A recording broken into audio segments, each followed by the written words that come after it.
जय हिंद दोस्तों, जय हिंद बच्चों। आज से शुरू कर रहे हैं अपने पॉलिटिकल साइंस की जो बुक है दोनों, उन सभी में से बोर्ड परीक्षा के लिए सुपर इम्पोर्टेंट जो एमसीक्यू क्वेश्चन हैं उनके अभ्यास को। एमसीक्यू क्वेश्चन के साथ साथ हम कुछ रिक्त स्थानों के ऊपर भी बात करेंगे। प्रीवियस एग्जाम के अंदर आए हुए प्रश्न हैं उनका भी अभ्यास करेंगे। आगे आने वाले संभावित जो प्रश्न हैं उनके ऊपर भी बात करेंगे और उम्मीद करता हूं पॉलिटिकल साइंस के इस एग्जाम फेस्टिवल की इस सीरीज के अंदर, इस बूस्टर डोज की सीरीज में आपको 100% फायदा है वो होगा। तो चलिएगा, स्टार्ट हो जाइएगा। आप भी साथ में जवाब है वो दीजिएगा और लास्ट में आप कमेंट बॉक्स में अपने स्कूल का नाम लिखकर अपने मार्क्स हैं वो जरूर शेयर कीजिएगा। मुझे अच्छा लगेगा भी हाँ, मेरे बच्चों की प्रिपरेशन है वो किस प्रकार से चल रही है।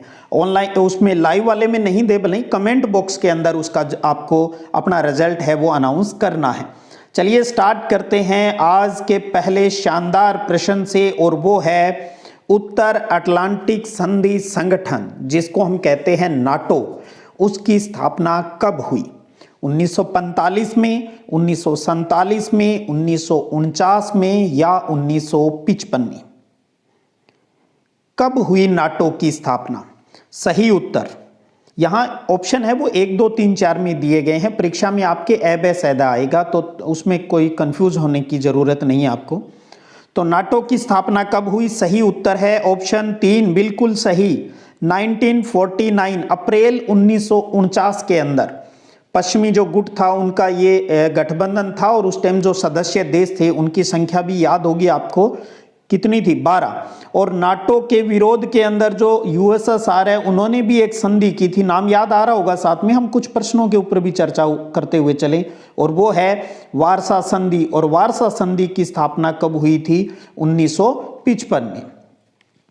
चलिएगा दूसरा प्रश्न पढ़ लीजिए अच्छे से। निम्न में से सोवियत संघ का उत्तराधिकारी राज्य किसे स्वीकार किया गया? यूक्रेन, रूस, बेलारूस या लिथुआनिया? देखिएगा 1991 में जब सोवियत संघ का विघटन हो गया तो उसके जो 15 गणराज्य थे उनमें से जो उसका उत्तराधिकारी माना गया वो कौन सा राज्य था यानी देश था वो बताना है। और वो है, सबको रटा हुआ है अच्छे से, और वो है रूस, रसिया। आपको पता है ये उत्तराधिकारी राज्य रसिया को माना गया। परमाणु शक्ति संपन्न राष्ट्र पूछ ले तब भी रूस उन सोवियत संघ में से। सुरक्षा परिषद की स्थायी सदस्यता भी किसको मिली थी? रूस को मिली थी। चलिएगा अगला तीसरा प्रश्न कर लें अच्छे से, दिमाग को रिफ्रेश। 7 दलों का गठबंधन 7 पार्टी अलायंस किस देश से संबंधित है? नेपाल, बांग्लादेश, श्रीलंका या पाकिस्तान? सबसे पहले तो आपके दिमाग में आना चाहिए ये प्रश्न किस चैप्टर से है। आपने दक्षिणी एशिया पढ़ा है ना? दक्षिणी एशिया के अंदर लोकतांत्रिक स्थापना के लिए कोई विरोध प्रदर्शन, धरने और कोई राजनीतिक पार्टियां जो थी वहां से ये क्वेश्चन लिया गया है। और 7 दलों का गठबंधन 7 पार्टी अलायंस का संबंध है वो है अपना पड़ोसी देश नेपाल। नेपाल इसका सही आंसर। बहुत ही शानदार जवाब आप सबका। अगला प्रश्न है कि संयुक्त राष्ट्र संघ की स्थापना कब हुई? यूएनओ की स्थापना 14 अक्टूबर 45, 16 अक्टूबर 45, 18 अक्टूबर 45, 24 अक्टूबर 45। तो ये तो क्लियर हो गया, अभी सब अक्टूबर के ही ऑप्शन है।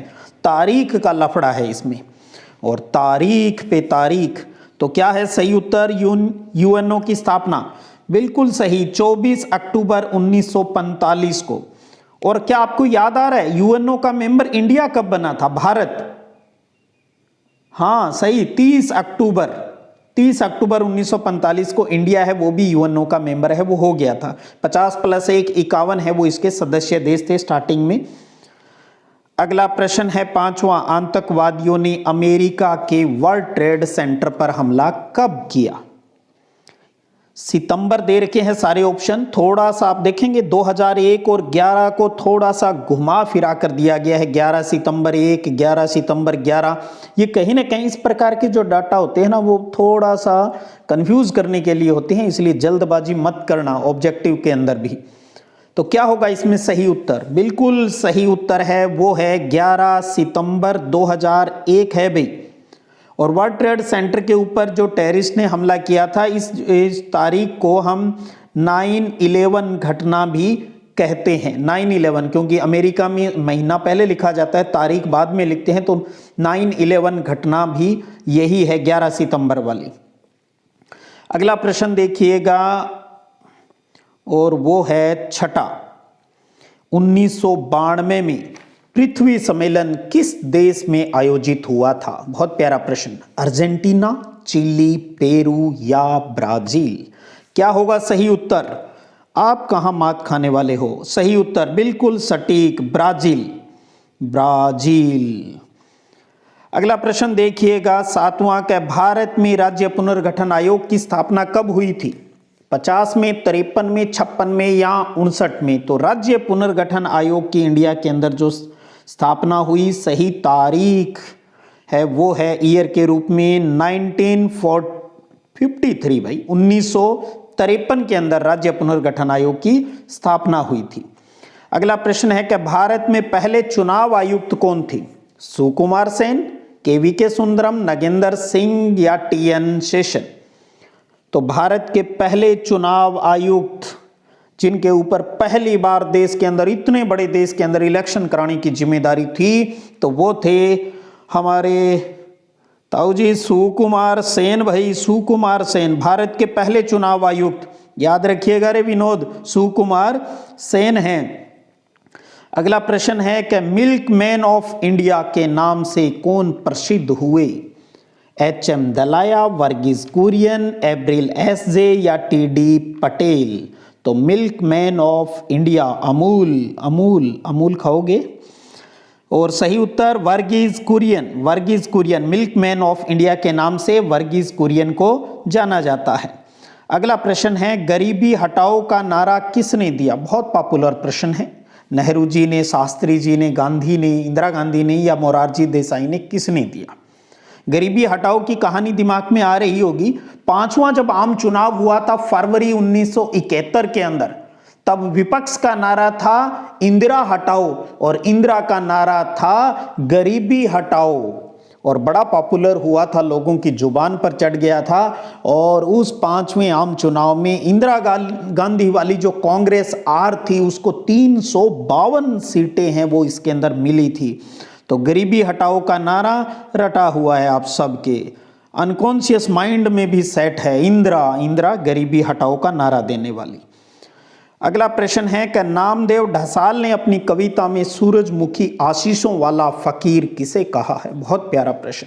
नामदेव ढसाल ने सूरजमुखी आशीषों वाला फकीर, अंबेडकर साहब को, नेहरू जी को, राजेंद्र जी को या सरदार पटेल को? उत्तर तो आपका सटीक जा रहा है, डॉक्टर BR अंबेडकर, बाबा साहब अंबेडकर को। और नामदेव ढसाल मराठी भाषा के प्रसिद्ध कवि, मराठी भाषा के प्रसिद्ध कवि, और इन्होंने सूरजमुखी आशीषों वाला फकीर बाबा साहब को कहा है।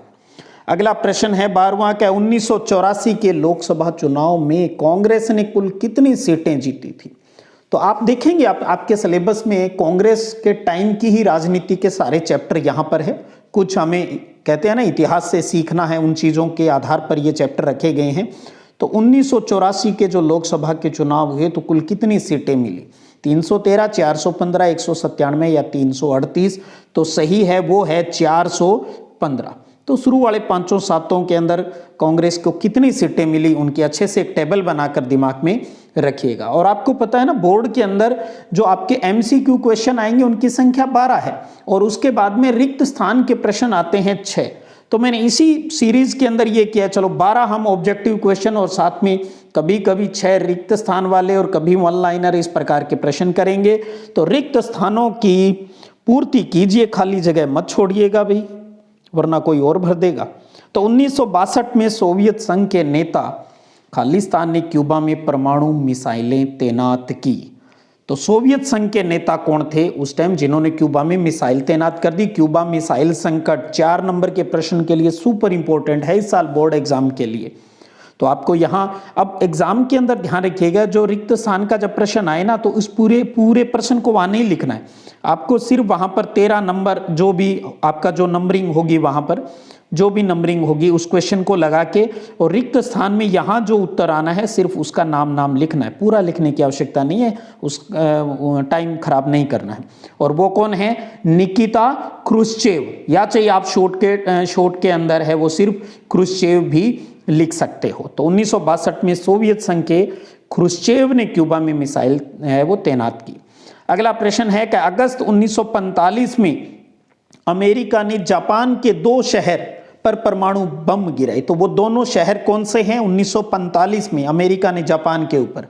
एक है, याद आ गया ना, हिरोशिमा, और दूसरा है नागासाकी। बस उत्तर में जहां खाली स्थान है उसको आपको भरना है, बस अपने आप पुल बन जाएगा, हिरोशिमा और नागासाकी। अगला 15वां प्रश्न है कि 1960 में विश्व बैंक की मदद से भारत व पाकिस्तान ने किस संधि पर हस्ताक्षर किए? अब देखिए ये प्रश्न भले ही रिक्त स्थान या ऑब्जेक्टिव पढ़ रहे हैं, ये प्रश्न वन लाइनर भी तो बनते हैं सारे। इन्हीं प्रश्नों पर आधारित 2 नंबर के प्रश्नों में भी तो लाइनें लिखनी पड़ती है। तो आप थोड़ा सा अवेयर रहते हुए इनको खाली रटना नहीं है, समझते हुए इनसे बात करते हुए आगे बढ़ना है, क्योंकि अपना सपना है अब की बार 90 पार। तो 1960 में विश्व बैंक की मदद से भारत व पाकिस्तान ने सिंधु जल संधि पर हस्ताक्षर है वो किए। तो 15वें प्रश्न का सही उत्तर क्या हो जाएगा? सिंधु जल भरना है। अगला प्रश्न है कि world council of indigenous people, world council of indigenous people, आपने मूल वासियों वाला टॉपिक पढ़ा है ना, का गठन रिक्त स्थान में हुआ, कब हुआ इसका? World council of indigenous people का याद आ रहा है क्या? थोड़ा सा जोर दीजिएगा, ज्यादा मत दे दीजिएगा, थोड़ा सा। तो कब हुआ गठन? 1975 में, 1975 में। प्रश्न को आगे बढ़ाते हैं और प्रश्न है कि भारत का संविधान रिक्त स्थान को अंगीकृत किया गया। अब देखिए 2 बात बनती है, एक तो संविधान लागू कब हुआ और एक संविधान है वो अंगीकृत आत्मा अर्पित कब किया गया। तो इसका आपका दिनांक और सन ब्रैकेट में लिखा है, इसका मतलब ये कह रहा है पूरी तारीख लिख दे भैया।